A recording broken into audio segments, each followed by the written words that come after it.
حريانا سلام باقنا حقن سرعتن مسفان فتحن رتعن منقاسيلو حيل سلام تقراي TPF عبوردا حوزين بالعلي حدا نتبي 3 بليون بر وطعي عب كيد هنزات زركب قرعلتا قحلوج هنزاتو 700 كام زبطحة تحبيرو مقرات رديت أمريكا سعيبو عب زغطلو حموشت عامتات بمليون ناي زغطلو سبات هيوات كحلف كام زخل زلان تيت أفليتو عب قازا نسسا معلتات مقرات تخصيك جبر إسرائيل كام تسمع معت بريزيدنت دونالد ترامب قاليتهم زفلون كالوتن سلامتنا ببزلهم ويبزحهم كبرات خطاتلتي أقسماوين مرخب حفاش لامون كم تلمود كاب تقراي كساب علم لخ فتامة توري حبريتا ناباقوم كنغربينا نفيديونا لايك چانلنا سبسكرايب بمقبار عبال بيت سبنا يخونو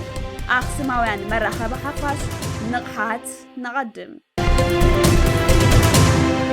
حريانا سلام باقنا حقن سرعتن مسفان فتحن رتعن منقاسيلو حيل سلام تقراي TPF ازي زتباله حيل سلام تقراي TPF ابز محلالفو علتاوي ملختي انتخون كله نجر بلزب كفتح اناتقبو انا زبلكو خاسمعن تكبرن زبل ناي دحرت منقلن مودعتان زخونه زي حقاوي قجله عدمه بزمسرتو ناي عقيتاي سرعت مخنيات نتي بجغننتو مزن البو زي بلو سراويسنا عب كلتا جميعو ننبعلنا كنسحابن مرددا كيفترن اتلمود صحتراي كينات باريو عب طابع سنعله قشت حداله ابزلو حيل سلام تقراي ولا عين جمرو سراويت حيل سلام تقراي اب سلام بزلو صنوع مرغتي منم جبره ملسي بزي محاب ناي سلام حيل مخانو ارغاغيصلو سراويتنا بزمرصو تعجستون بعبيت عدي 10 عدي وجراتن بتي نايت كبابي حزبن مسغانا قريبو كمزلو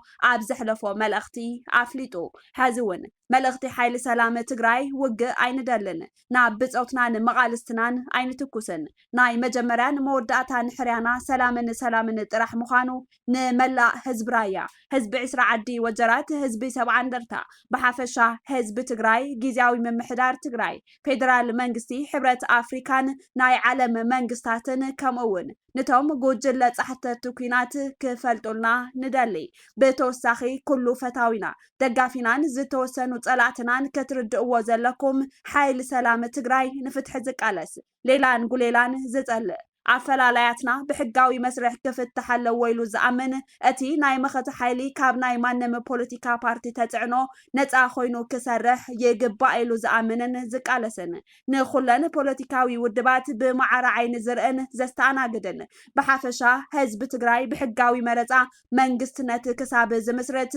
بريزيدنت غيزاوي ممحدار تقراي አካታቲ ካቢኔ መስሪቱ ንኹሉ ከባብታት ትግራይ በማዕረግ ከም ማሕደር የገባኤሉ ዝኣምን ንዝኣመነሉውን ዝቃለስ ዘሎ ሓይሊ ምዃኑ ክፍለጥ የገባኤሉ بحافشا سراويت حيل سلام تقراي ناب برخا كنوص كاب زغبرونا مخنياتات اتن اب لعلي زتغلصا نطبታት تطحيسن ملكاوي سرعات سلازنغسايو حازون دغيمنا كنغلصلكم اندلي كينات دلينا اي مصانان ناب حزبنا ناب مربتنان ناب بيتسبنانينا مصينا زلنا سلامينا ندلي غيزي كراماتيو حزبنا ون بسلام حارسو قلبو كسبسب يدليو منتا ولق ملختي اب سلطان كنبرو تباهيلو حزبي كهوخ ايتغبرو بزيكا ولق امرارحا سراويتن ጉጅለ ክሕደትን ናይ ኩላትና ውራይ ሓደ እዩ ሰላምና በዘላቅነት ውሕስ በመግባር ሓድነት ህዝቢ ትግራይ ናብ ቅድሚ ሕዚ ዝነበሮን ልዕሊኡን ክኸውን ምግባር እዩ ነዚኣ ዘይደሊ ሓይሊ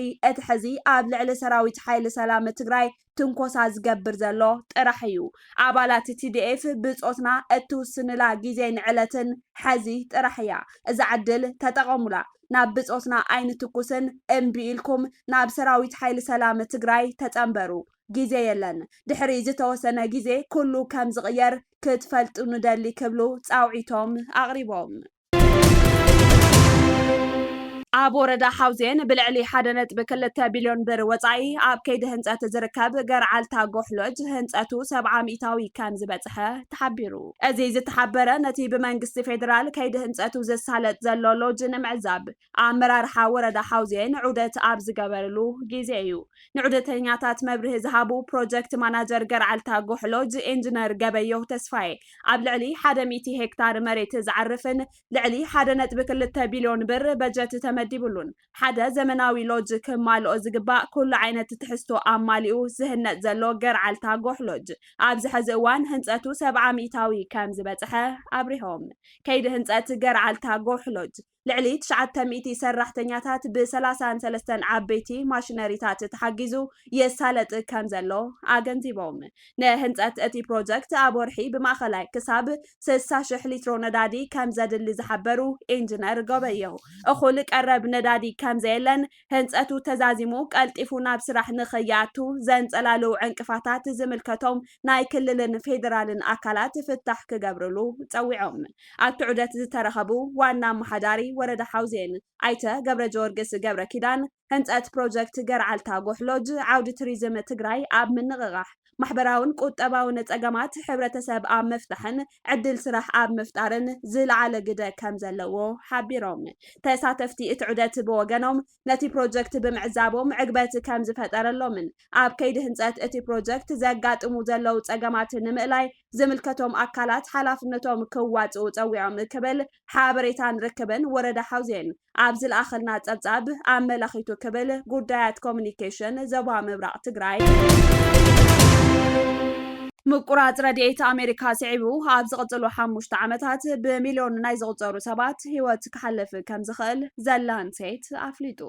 ኣሜሪካ ንሃገራት እትህቦ ዝነበረት ረድኤት ምቁራፃ ስዒቡ ኣብ ውሽጢ ዝቕፅሉ 5 ዓመታት 14 ሚልዮን ሰባት ሂወቶም ክሓልፍ ከም ዝኽእል ሕክምናዊ ፀብፃብ ዘላንሴት ዝተባሃለ ትካል ሓቢሩ ካብ መንጎኦም ኣብ ዘየዕድሜኦም ኣደዳሞት ዝኾኑ ሰባት እቶም ርብዒ ህፃናት ከም ዝኾኑ እቲ ሕክምናዊ መፅናዕቲ የረድእ መምሕዳር ፕሬዚደንት ትራምፕ ብዓለም ለኻዊ ትካል ረድኤት ኣሜሪካ USAID ዝወሃቡ 80 ሚእታዊ መርሃ ግብርታት ምስራዙ ዝዝከር እንትኾን እዚ ድማ ኣብ ብርክት ዝበላ ዝተሓተን ማእኸላይን እቶት ዘለወን ሃገራት ዘስዕቦ ሓደጋ ምስ ዓለም ለኻዊ ለበዳ ኮነ ጎንፂ ዘመሳሰል ከም ዝኾነ ተሓቢሩ ካብ 133 ሃገራት ዝተረኸበ ሓበሬታ ከም ዘመላኸቶ ጉጅለ ተመራመርቲ ካብ 2001 ክሳብ 2021 ኣቆፃፅራ ጎሪጎሪሳውያን በዝነበረ ሓገዝ USAID 91 ሚልዮን ሰባት ካብ ሓደጋ ሞት ምድሓኖም ንምፍላጥ ከም ዝኽኣሉ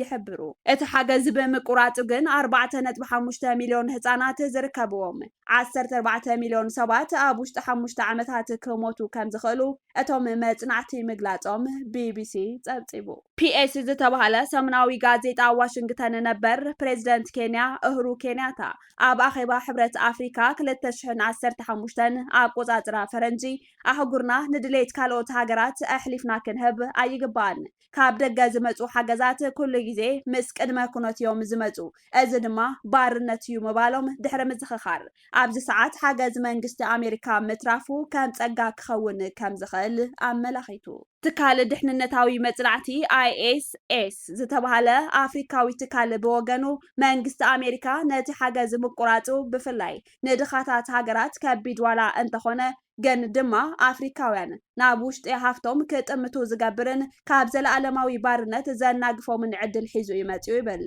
ፕሬዚደንት ደቡብ ኣፍሪካ ሲሪል ራማፎሳ ናብ ሃገሮም ዝመፅእ ዝነበረ ምስ ቫይረስ HIV ዝተተሓሓዘ ሓገዝ ኣሜሪካ ምቁራፁ ንዓና ከም መንቅሕ ደወል እዩ ብምባል ሕዚ ፀጋታት ንፍትሸሉ እዋን እዩ ምባሎም እውን እቲ ትካል ኣመላኺቱ ልዕሊ 1 ሚልዮን ተመዛባላይ ኣብ ዘለዋ ትግራይ ግና ጉድኣቱ ክንደይናይ ዝዓዘዘ ከም ዝኾነ እቶም ተመዛበልቲ በብግዚኡ ዝገልፅዎን ዝረአ ዘሎን ሓደጋ እዩ ነዞም ተመዛበልቲ ካብቲ ዝመፅእ ዘሎ ሓደጋ ንምክልኻል ናብ መረበቶም ተመሊሶም ሰሪሖም ዝነብሩሉ ኩነታት ምፍጣር እቲ እንኮ መማረፂ ከም ዝኾነ በብእዋኑ እናተገለፀ መፂኡ እዩ እቶም ሕዚ ኣደዳ ረድኤት ኮይኖም ዘለው ወገናት ናብ መረበቶም እንተተመሊሶም ንባዕሎም ኮይኖም ንትግራይ እውን ክተርፉ ዝኽእሉ ኣፍሬት ዜጋታት ምዃኖም ኣብቲ ዝሓለፈ ቅነ ኣብ ዘካየድዎ ሰላማዊ ሰልፊ ይኣክል ምግላፆም ይዝከር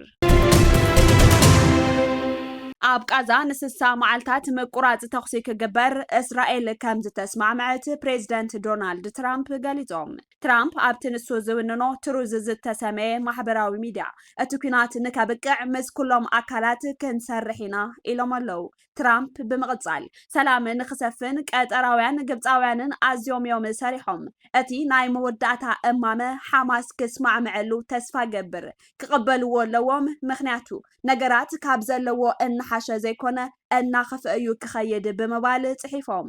ዕጡቓት ሓማስ ብ7 ጥቅምቲ 2023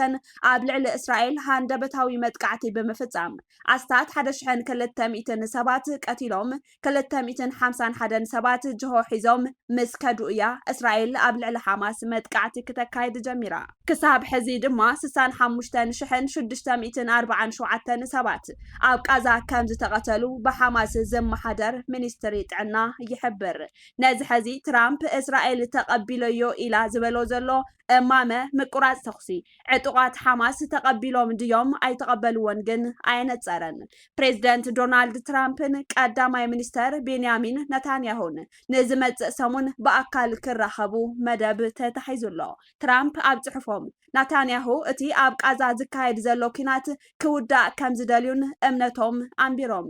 ብሰሉስ ሚኒስተር ስትራቴጂያዊ ጉዳያት እስራኤል ሮን ረፎመር ምስ ፍሉይ ልኡኽ ኣሜሪካ ኣብ ማእኸላይ ምብራቕ ስቲቭ ዊትኮፍ ጸሓፊ ጉዳያት ኣሜሪካ ማርኮ ሮቢዮን ምክትል ፕሬዚደንት ኣሜሪካ ጄዲ ቫንስን ኣብ ዋሽንግተን ክራኸብ መደብ ተታሒዙሉ ነይሩ እዩ።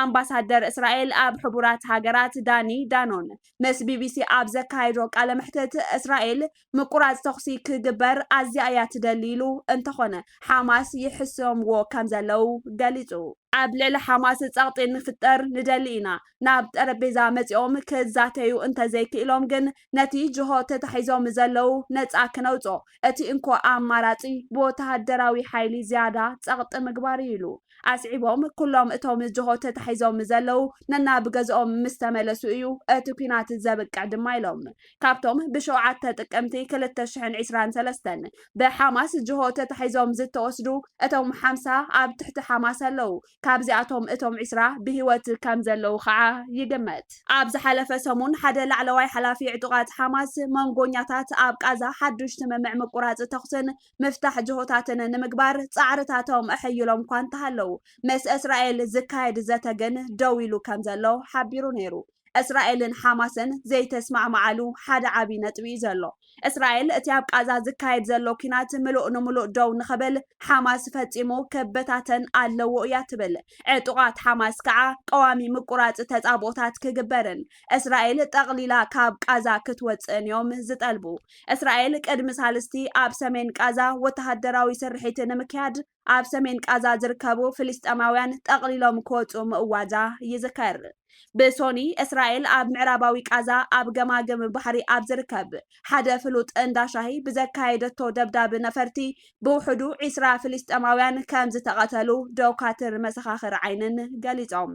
ብዘካዚ ሰራዊት እስራኤል ኣብዚ ሰሙን እዚ ኣብ ሓደ ረድኤት ዝዕደለሉ ማእከል ብዝፈጸምዎ መጥቃዕቲ ሰላማውያን ሰባት ከም ዝተቐተሉ ይዝከር። እቲ ማእከል በእስራኤልን በኣሜሪካን ዝድገፍ GHF ጋዛ ሂማኒታርያን ፋውንዴሽን ዝተባሃለ ትካል ግብረ ሰናይ እዩ ረድኤት ዝዕድለሉ እዩ። ልዕሊ 170 ትካላት ግብረ ሰናይን ዘይመንግስታውያን ትካላትን እቲ ኣካታዒ ዝኾነ በኣሜሪካን በእስራኤልን ዝምወል GFF ዝተባሃለ ግብረ ሰናይ ክዕጾ ጻውዒት ኣቕሪበን ኣለዋ። ከም ኦክስፋምን ሴቭ ዘ ችልድረንን ዝተባሃሉ ትካላት እውን ናብቶም ሰራዊት እስራኤል ረድኤት ዝጽበዩን ዝሓቱን ዝነበሩ ፍልስጤማውያን ተኽሲ ከም ዝኸፈቱ እዮም ዝሕብሩ። እስራኤል ነቲ ኣብ ልዕሊኣ ዝቐረበ ክሲ ብምንጻግ ትካለ ግብረ ሰናይ GFF ነቲ ሓማስ ኣብ ምዕዳል ረድኤት ዝገብሮ ዕንቅፋት ንምብዳህ ኣገዳሲ ምዃኑ ትማጎት። ኣብ መጋቢት እስራኤል ኣብ ልዕሊ ቃዛ ሓዱሽ መጥቃዕቲ ምስ ከፈተት እቲ ቅድሚኡ ተበፂሑ ዝነበረ ስምምዕ ምቁራጽ ተኽሲ ፈሪሱ። ሰራዊት እስራኤል ነቲ ስጉምቲ መጥቃዕቲ ንቅድመ ምክልኻልን ነቲ ሓማስ ግብረ ሽበራዊ መጥቃዕቲ ንምክያድ ዝገብሮ ዝነበረ ምድላዋት ኣቐዲምካ ንምምካን ዝዓለመ ከም ዝኾነ እዩ ዝገልጽ። እቲ ካብ 19 ጥሪ ጀሚሩ ቅድሚ ሕዚ ኣብ መንጎ እስራኤልን ሓማስን ዝተገበረ ስምምዕ ምቁራጽ ተኽሲ 3 መድረኻት ክህልዎ ተዳሊ እኳ እንተነበረ ዝነበረ ካብ ቀዳማይ መድረኽ ክሓልፍ ግን ኣይከኣለን ኣብቲ ስምምዕ ኣብ ካልኣይ መድረኽ ቋሚ ተኽሲ ደው ምባል ክግበር ኣብ ቃዛ ዝተረፉ ብህይወት ዘለው ጅሆታት ንምምላስ በእስራኤላውያን ዝተኣሰሩ ፍልስጤማውያን ክፍትሑን በድሕሪዚ ሓይልታት እስራኤል ካብ ቃዛ ሙሉእ ብሙሉእ ክወፁ ዝብል ነጥብታት ዘጠቓለለ እዩ ነይሩ ክቡራት ተኸታተልቲ ኣኽሱማውያን መራኸቢ ሓፋሽ ናይ ሎሚ ዕለት 25 ወርሒ 10 2017 ዓ.ም ምድላዋት ዜና ኣኽሱማውያን እዞም ክትከታተልዎም ዝፀናሕኹም ይመስሉ ነይሮም መዝ ተረፉ መደባት ኣኽሱማውያን ቴሌቪዥን ሰናይ ፃንሒት